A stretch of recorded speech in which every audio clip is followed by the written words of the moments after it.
You can be against trans female athletes playing against high school girls when they have an obvious physical advantage and realize that this is not just some group of fakers or that they're all messed up in the head and there is no medical explanation for any of this, because it's not true. Now, scroll up. Let's get to Dr. Ilene Wong.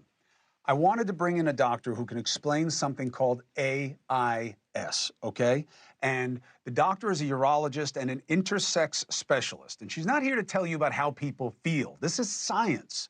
And of how to, we don't know. It could be thousands of kids are born in a way that they may look one way, but genetically are something different. Doctor, thank you on short notice for coming in. What is AIS? Science related. No problem. Thanks so much for having us. So AIS stands for Androgen Insensitivity Syndrome, and which is one of many different biological conditions that people are born with, where they have male or female characteristics don't fall on the standard spectrum of male or female.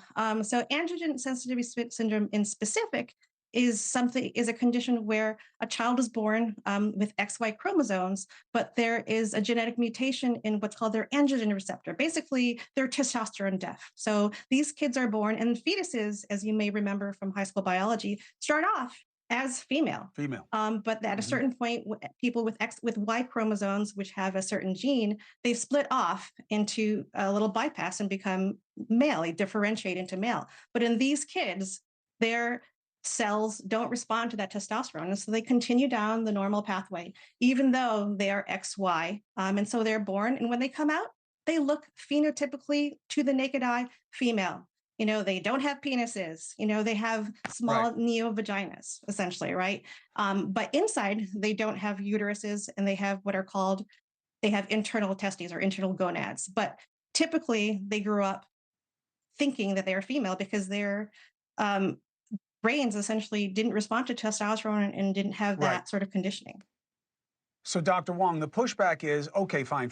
There are one or two of these per gazillion people. That's not what trans is about. Most of them are just people who make a choice. You say no, there's a whole family of these genetic based disorders, if you want to call them, and that has to be taken into consideration. How so? So we like to think of them as differences because, you know, as a scientist, you realize when you look at the spectrum of humanity that there's a wide range of variations of sex differentiation.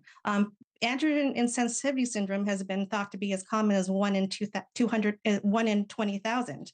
And there are other forms of intersex that fall under that umbrella, like adrenal conditions, other things that if anyone's ever read the book by Jeffrey Genetti's Middlesex, there are other genetic conditions where things aren't necessarily clear. There are even people who have something called mixed gonadal dysgenesis, where they actually are sort of mosaic, just like a cat that has spots of different color fur. They have different sets of genes within their body. So some people are actually born with both a testis and an ovary.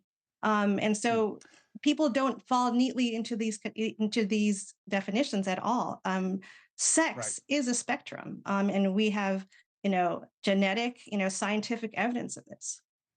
Hey, thanks for watching. Go to joinnn.com to find NewsNation on your screen. And don't forget, click the red subscribe button below to get more of NewsNation's fact-driven, unbiased coverage.